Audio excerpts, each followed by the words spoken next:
Hello everyone, সকলকে আরও একটি ব্লগে জানাই স্বাগতম।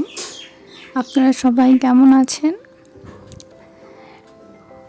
এটি হচ্ছে বড় মায়ের মন্দির। এটি শ্যামনগরে রয়েছে। অনেকেই মন্দিরটি সম্পর্কে অবগত নয়। যতটা না নৈহাটির বড় মায়ের মন্দির, ওটি খুবই জনপ্রিয় একটি মন্দির। এই মন্দিরেও অনেকেই আসেন যাদের আর কি জানা।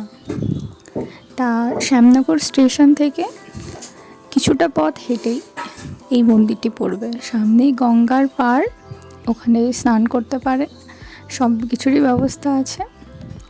আর এই যে সামনে আমরা যাচ্ছিলাম, সামনেই উঠতেই রয়েছে মায়ের মন্দির। সেখানে নিত্য পুজো হয়, ব্রাহ্মণ রয়েছেন। ওখানে ভিডিও করা একেবারেই নিষেধ, লেখাও আছে বোর্ডে। আর প্রত্যেকটি মন্দিরেই শিবলিঙ্গ স্থাপিত রয়েছে। আর ভেতরে আরেকটি মন্দির আছে, সেই মন্দিরটি রাধাকৃষ্ণের মন্দির। ওখানে ভিডিও একদমই অ্যালাউ নয়। আর তার পাশেই নন্দীর মন্দির আছে। আস্তে আস্তে এখানে পৌষ মাসে মেলা হয়। আমরা যখন গেছিলাম তখন মেলা অলমোস্ট কমপ্লিট, সেই কারণে কিছুই দেখা হয়ে ওঠেনি। তখন বাস এই সবগুলি খোলা হচ্ছিল, প্যান্ডেল ইত্যাদি। তারপর আমরা সেখান থেকে গেছিলাম। তার পাশেই আছে আরেকটি মন্দির, সবগুলোই মায়ের মন্দির। সাইডে স্টল আছে। স্টল বলতে বিভিন্ন ধরনের স্থানীয় দোকান, ওখানে বিভিন্ন ধরনের জিনিসপত্র পেয়ে যাবেন।